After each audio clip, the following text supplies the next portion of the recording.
I wanted to do something a little different today. I know I spent a lot of time talking to you guys about how to acquire a firm, good and best practices of running that firm, how to structure the deals, all of those things. But today I wanted to slow down and do a little change of pace and talk to you guys about something that I believe is rampant in our industry as CPAs, as EAs, tax pros, accountants, but that just doesn't get talked about enough. And that is anxiety.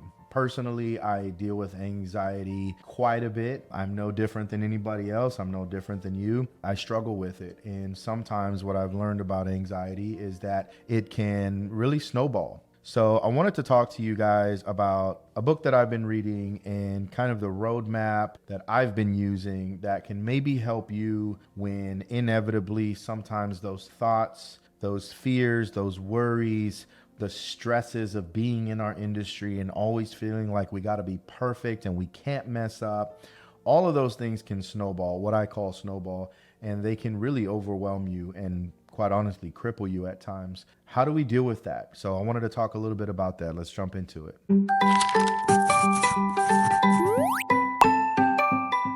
So first off, the book that I've been reading is called Winning the War in Your Mind. It's by an author named Craig Groeschel, not really sure how you say it, but it's a great book, by the way. Go get it. I'm not affiliated. I don't make any money off of it, but I think it's a great read to talk about the things about anxiety. He is a pastor and it does really jump into a lot of the spiritual things as well. I wanted to go through a little bit of the roadmap that he lays out and then also mixed in with a little bit of kind of how I'm attacking some of these things. So there's 3 steps that you can take to attack anxiety as you're starting to feel it come on, as you're starting to feel it overwhelm you. And I want to talk about those steps. But before we talk about those steps, there's a couple of kind of bigger picture concepts that I want to introduce first, because when I started reading about this and when I started learning about this, I'm like, wow, like this is really enlightening and eye-opening. So the first big idea, if you will, is going to be the fact that we need to understand that our thoughts shape our lives. Anything that you think, and if you think it enough, and if you end up believing it strongly enough, it affects the rest of your life. Your life will move in the direction of your strongest thoughts. And let's think about this. At one point, whether you are studying for your EA exam or your CPA exam, or whether you were getting experience and learning how to become a great accountant, whatever it was, at some point, that was a very strong thought inside your mind. And lo and behold, coincidentally, you ended up getting your licenses or your certificates or your experience or whatever it was. But it all started because you had very strong thoughts about that goal. And it manifested, it materialized in the real world, in reality.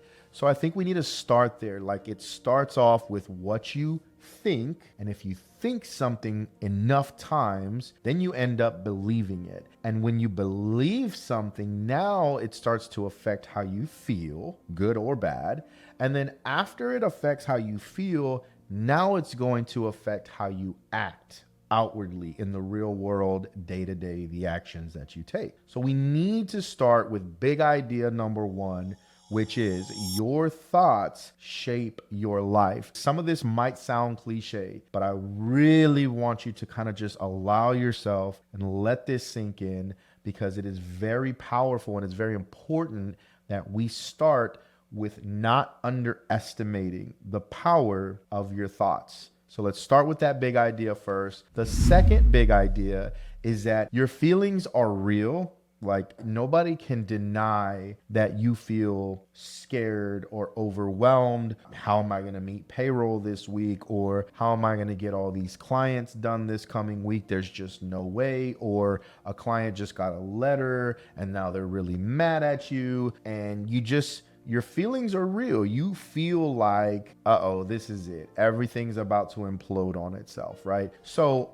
while we accept the fact that our feelings are real, at the same time, you need to accept the fact that just because your feelings are real doesn't make that real, or I should say reality. So What I mean by that is this is kind of where it gets a little like, what are you talking about? But this is because there were some thoughts that have been going through your mind, or maybe even a circumstance that happened, and it starts creating those feelings of fear inside of you. And while that's real, maybe you're thinking, oh boy, this tax, IRS letter is going to be the end of me. It's going to financially cripple me. And how many times, and I'm just going to ask you this, how many times in your life have you been in a moment where it has really felt like, the world is about to end and there's nothing anybody can do about it? And somehow, magically, you're here right now, right? We're talking. That wasn't reality, but in the moment, your feelings were real. So what I want you to accept, again, these are some big ideas that we need to just really start with, is just because you're feeling a certain way doesn't make it reality. So I really want us to kind of start there with that starting point as well.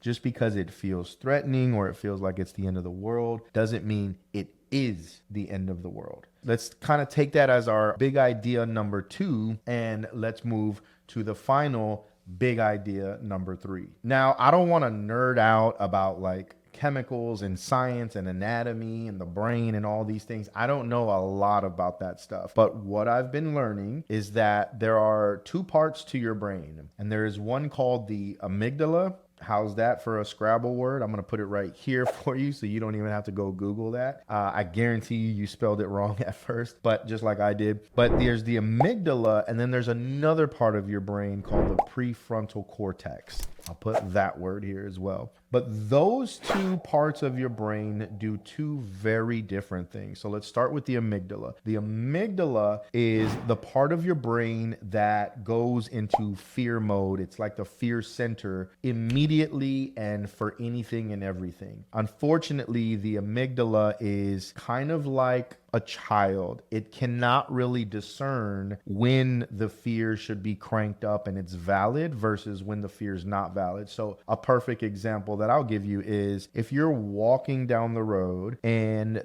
you see a rattlesnake like right by your ankles. Well, your amygdala is going to kick in and it's going to say, hey, there's a rattlesnake, danger, danger, danger, run away right now. Like this is life-threatening stuff right here. That is the amygdala being right? That is the amygdala kicking in and doing its job. However, the amygdala also kicks in because it's very emotional. It's very protective of you. The amygdala also kicks in other situations. And there's one example in the book that is used where if you're asleep at night and you hear just an odd noise, right? Not like glass shattering or anything, but just hear an odd noise. Your amygdala is going to kick in and it's going to say, hey, there's a robber in the house. Grab your gun now and start blasting everywhere. Or jump out the window now. Forget the kids. Forget your spouse. Get out now, right?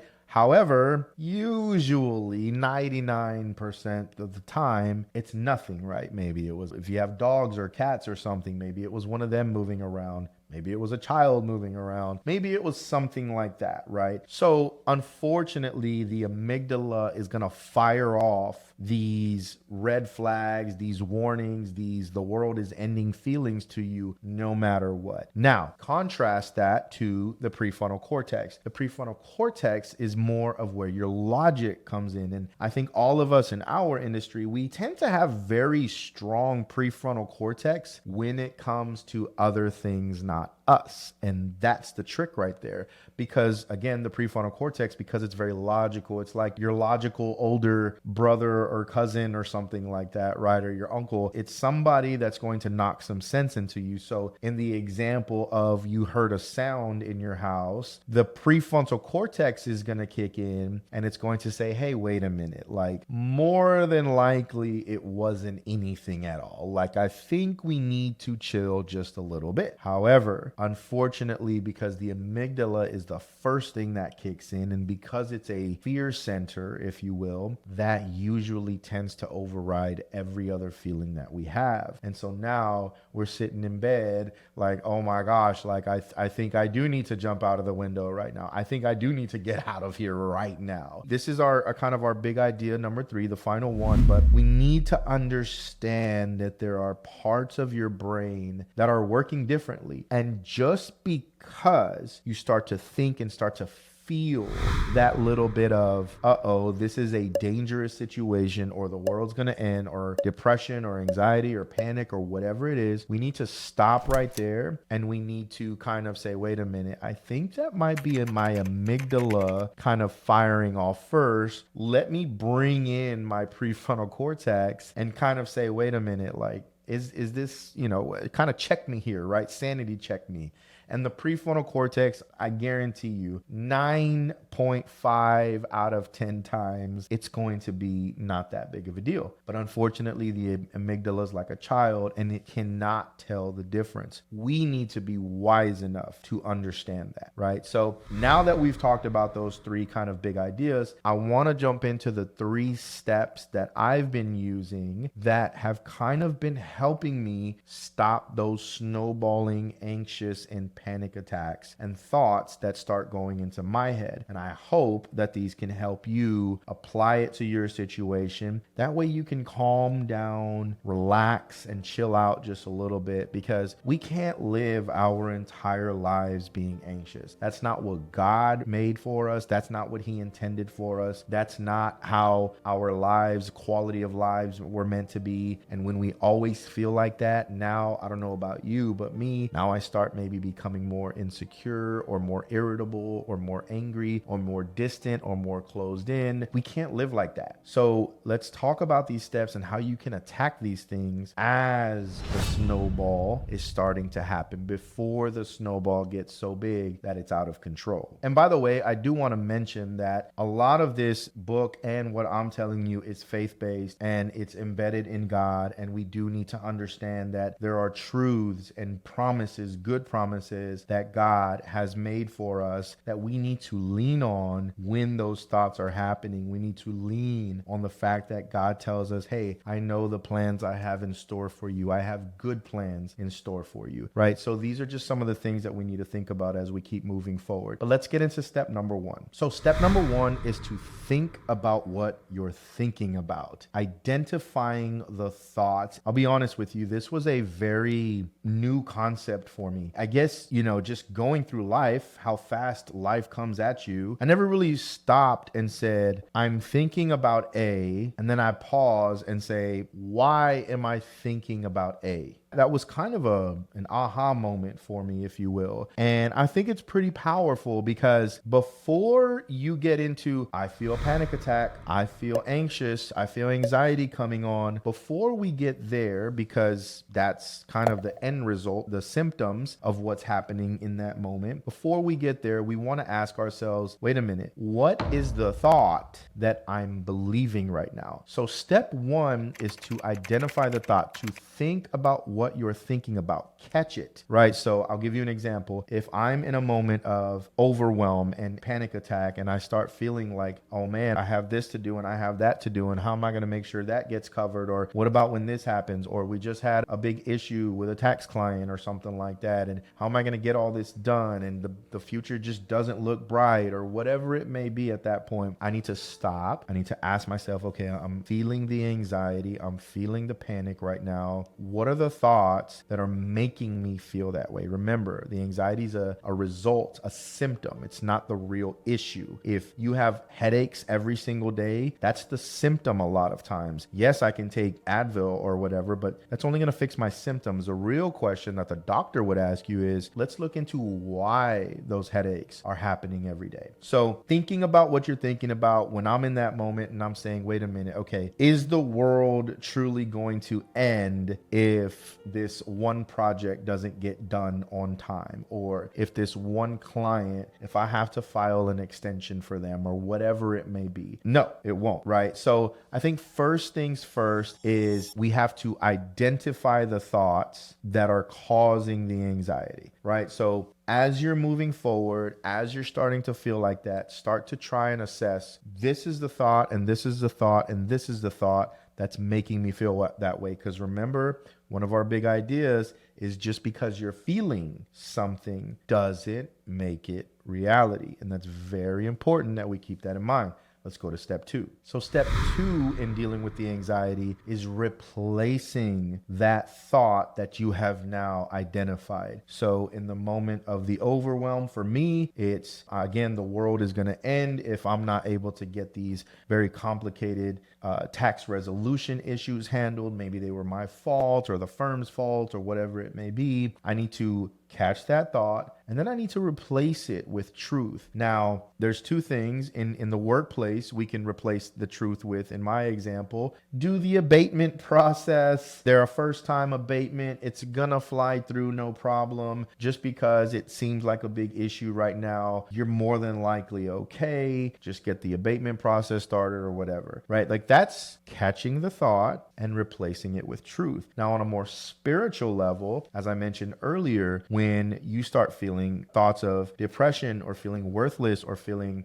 inferior or that you're incapable of handling everything that's going on around you, there's realities to life, and you feel it and I feel it. I deal with a lot of the same things that you do, whether it's parents aging, whether it's kids getting older, whether it's ourselves getting older and making sure we're taken care of, whether it's the world around us going crazy. All of us deal with some level of anxiety, but when we catch that thought, remember, identify those thoughts, and then I'm going to replace it with God's truth. I'm going to lean into the word. I'm going to find some Bible verses that I can lean on to replace the feelings of inadequacy or guilt or shame or fear or whatever it may be with some truths from the Bible, from God. For instance, I'm going to read you a couple of Bible verses just so you can have, this has been helping me when I'm getting into that anxiety point and that snowball is happening and it's feeling hard to breathe and stuff like that. I'm sweating. This is one of the truths that I read, that I lean on when I'm thinking about tomorrow or this coming week. And I'm like, I don't know how I'm going to make it. Like, it just logically, it just doesn't feel like I'm going to be able to get there.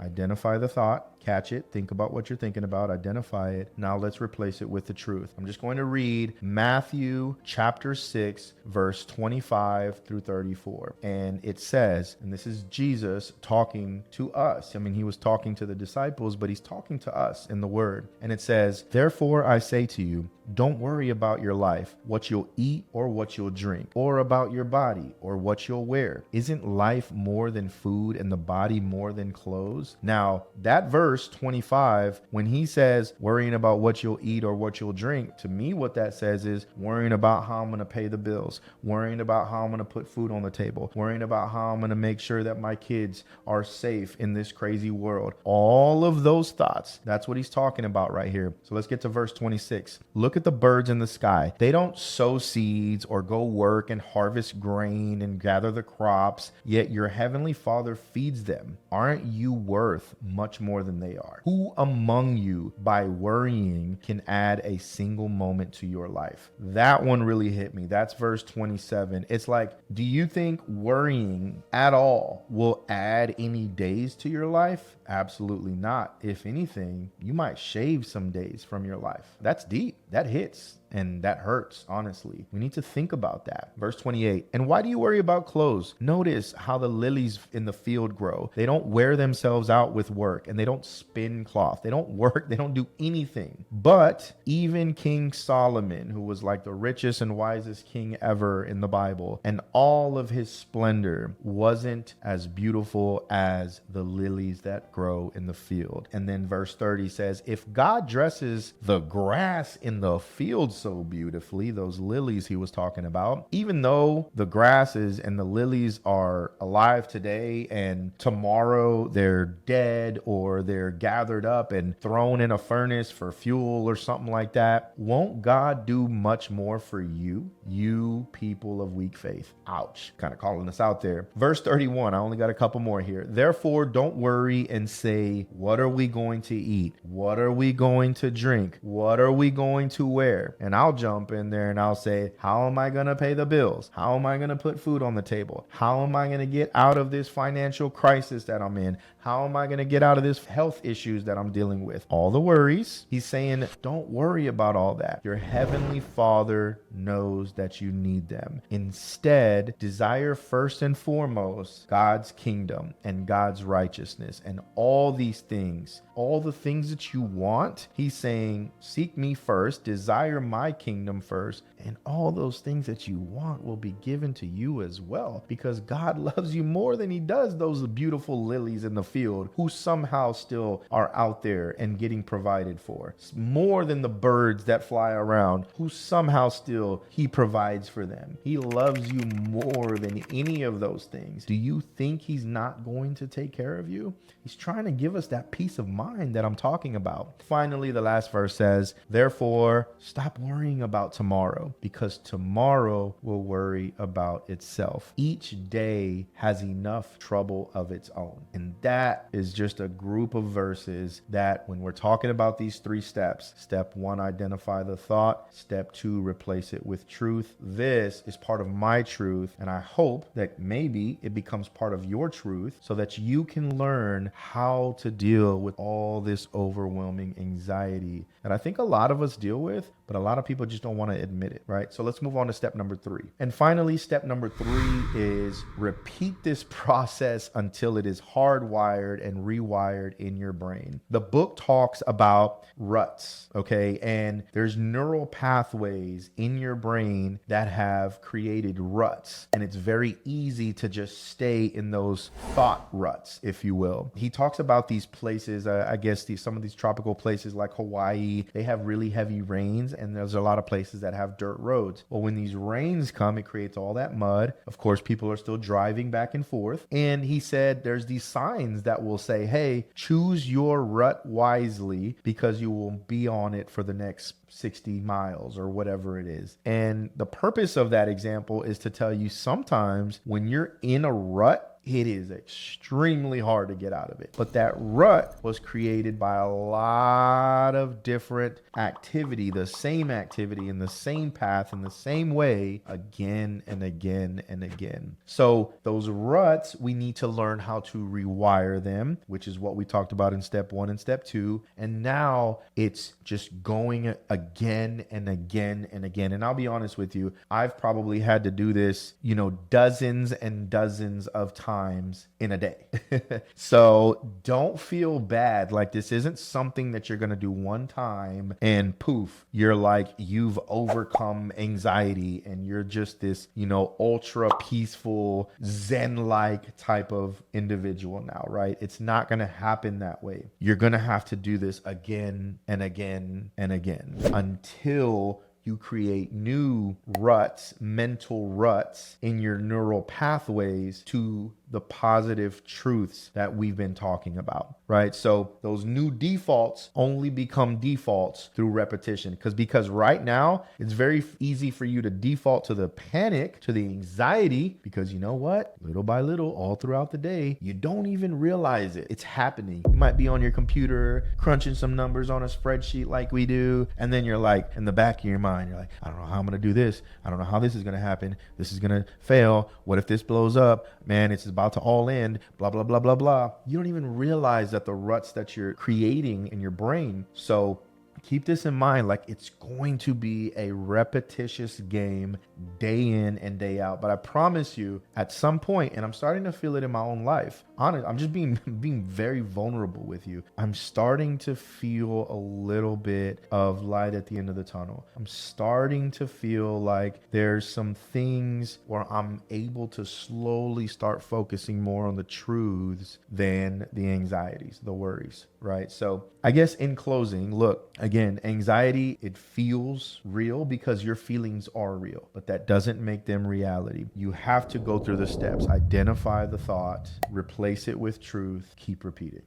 That little kind of rotation of steps can really change your life. I hope it does for the better because I know it's helping me. And I just wanted to come on and share that with you so that maybe it can help you as well. This is how you can win that war inside your mind. I'll leave a link below to the book. Again, I don't get any commissions off of this. I don't make any money off of this. I just think what Pastor Craig is doing is great work. It helps me. And if you read that book, I think you're going to like literally feel like, whoa, this is speaking directly to me. So I hope that helps. This was completely unorthodox and off what we normally talk about, but I really do truly hope that it helps you create a little less anxiety and a little more positivity in your life, because honestly, life is too short. We can't spend our entire lives worried and with fear and about all these things that happen, when in reality, 99% of the time, none of the fears that we actually build in our heads ever even materialize, right? So I know we're logical people, I know we're analytical, and I know we're always assessing risk, but this is one time where we need to pause and do something for you. We're always doing something for a boss